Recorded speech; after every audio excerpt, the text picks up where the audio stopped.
नमस्कार मंडळी, श्री स्वामी समर्थ. मंडळी, हिंदू धर्मातील अत्यंत पवित्र आणि महत्त्वाची एकादशी मानली जाते. ती एकादशी आहे कामदा एकादशी, जी आज आहे.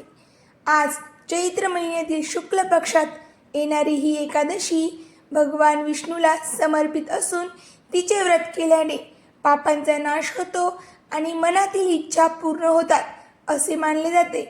या एकादशीला म्हणजेच या एकादशीचा उल्लेख वराह पुराणात सविस्तरपणे आढळतो, ज्यामध्ये तिचे धार्मिक महत्त्व आणि प्रभाव स्पष्ट केला गेलेला आहे.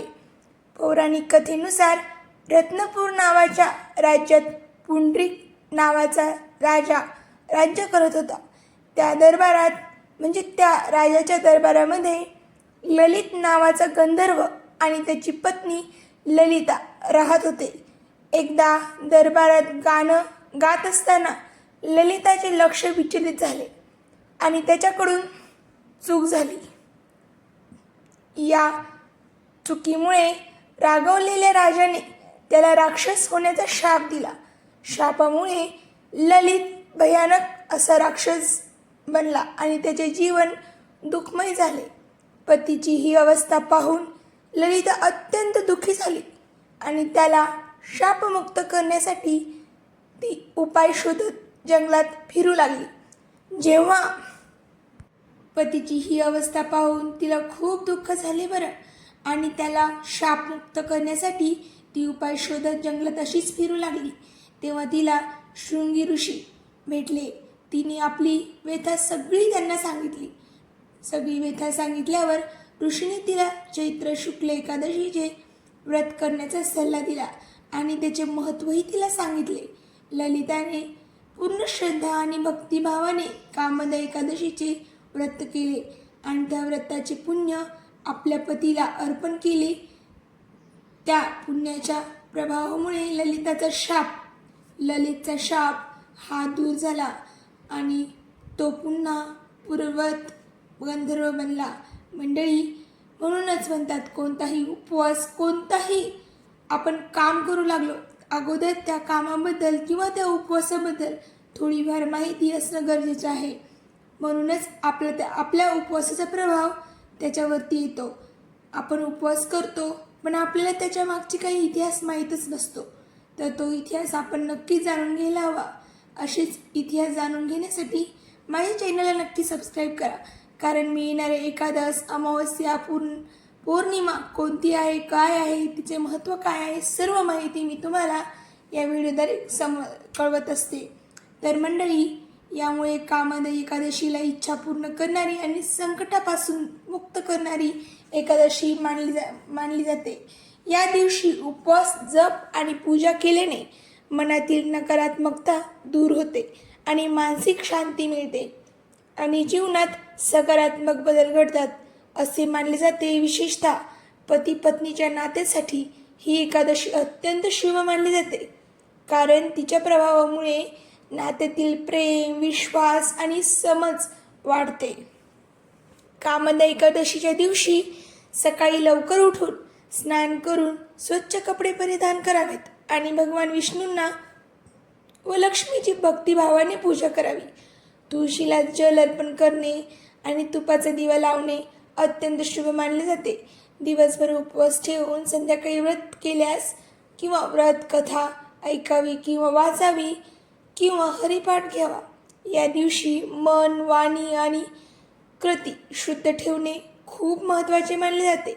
दुसऱ्या दिवशी द्वादशीला विधीपूर्वक उपवास सोडावा आणि शक्य असल्यास दानधर्म करावा.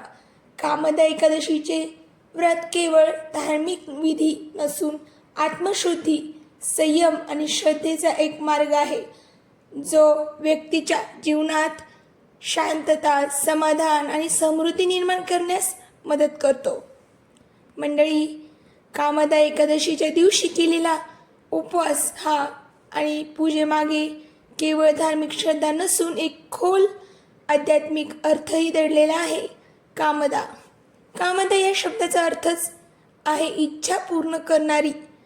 त्यामुळे या दिवशी केलेली साधना मनातील सुप्त इच्छा जागृत करून त्यांना योग्य दिशेने नेण्याचे कार्य करते असे मानले जाते. उपवासामुळे शरीर शुद्ध होते. जर आपण जप आणि ध्यानामुळे या सगळ्या गोष्टी केल्या तर आपलं मन शांत होते आणि अशा प्रकारे शरीर, मन आणि आत्मा यांचा संतुलित विकास साधण्याचा एक उत्तम मार्ग मानला जातो. एकादशीच्या दिवशी अन्नत्याग म्हणजे काय? फळाहार घेऊ शकतो ना आपण. जे उपवासाला चालतं ते करू शकतो, ते खाऊ शकतो. एक महत्त्वाचा हेतू आहे अन्नत्याग आहे. आणि साधे अन्न, विशेषतः धान्य टाळल्यामुळे शरीर हलके राहते आणि मन अधिक एकाग्र होते. यामुळे भक्तीमध्ये मन लावणे सोपे जाते. अनेक शास्त्रांनुसार एकादशीच्या दिवशी शरीरातील ऊर्जा सूक्ष्म पातळीवर कार्यरत असते. त्यामुळे या दिवशी केलेला जप आणि ध्यान आणि पूजा यांचे फळ अनेक पटींनी वाढते असे मानले जाते. या दिवशी तुळशीचे विशेष महत्त्व आहे. तुळशीला भगवान विष्णूची प्रिय मानले जाते आणि त्यामुळे तिला जल अर्पण करणे अतिशय म्हणजे योग्य मानले जाते. तिच्यासमोर दीप लावणे, तिची पूजा करणे अत्यंत पुण्यकारक समजले जाते. तुळशीभोवती प्रदक्षिणा घातल्याने आणि ओम नमो भगवते वासुदेवाय या मंत्राचा जप केल्याने मनातील नकारात्मक विचार दूर होतात, सकारात्मक ऊर्जा वाढते आणि कामदा एकादशी आपल्याला संयम, श्रद्धा आणि कृतज्ञता शिकवते. या दिवशी केवळ स्वतःसाठीच नाही तर इतरांच्या कल्याणासाठीही प्रार्थना करणे अत्यंत महत्त्वाचे मानले जाते. गरजूंना अन्नदान किंवा वस्त्रदान केल्यास व्रताचे पुण्य अधिक वाढते असे मानले जाते. अशा प्रकारे कामदा एकादशी ही केवळ एक धार्मिक परंपरा नसून जीवन जगण्याची एक सकारात्मक पद्धत आहे. ती आपल्याला आपल्या इच्छांवर नियंत्रण ठेवायला, मन शांत ठेवायला आणि श्रद्धेने जीवन जगायला शिकवते. योग्य भावनेने आणि निष्ठेने केलेले हे व्रत व्यक्तीच्या जीवनात सुख, शांती आणि समृद्धी आणण्यास सहाय्यक ठरते. तर मंडळी, आज आपण कामदा एकादशीबद्दल संपूर्ण माहिती घेतली आहे. तिचा पौराणिक इतिहास, धार्मिक महत्त्व समजून घेतले आपण.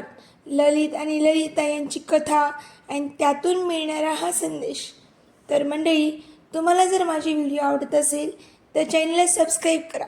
म्हणजेच तुम्ही जर सबस्क्राईब केलं तर माझी जी व्हिडिओ मी बनवते ती तुमच्यापर्यंत पोहोचेल, तुमच्या यूट्यूबच्या पेजवरती येतील.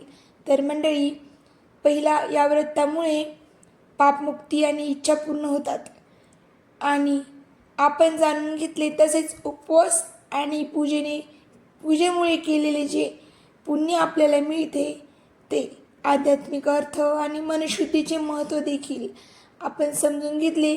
तुळशी पूजन आणि दीप लावण्याचे महत्त्व आपण पाहिले. आज कामदा एकादशी खरा आणि महत्त्वाचा असा अर्थ आणि तिचे जीवनातील महत्त्व आपल्याला समजले की माहिती तुमच्या जीवनात मंडळी. जर तुम्हाला अशी धार्मिक माहिती आवडत असेल तर व्हिडिओ लाईक करा आणि चॅनलला सबस्क्राईब नक्की करा. अशाच नवीन व्हिडिओसाठी बेल आयकॉन दाबायला विसरू नका. तुमच्या जीवनात सुख, शांती आणि समृद्धी नांदो हीच प्रार्थना. भगवान विष्णू तुमच्यावर नेहमी कृपा ठेवत. धन्यवाद. जय श्रीराम, जय हरी. मंडळी, कमेंट नक्की करा तुम्हाला व्हिडिओ आवडला की नाही. आणि जर तुम्हाला व्हिडिओ नाही आवडला, तुमच्या आईवडिलांना किंवा घरातील वडीलधाऱ्या माणसांना नक्की शेअर करा, त्यांना नक्की आवडेल. थँक्यू. धन्यवाद. बाय.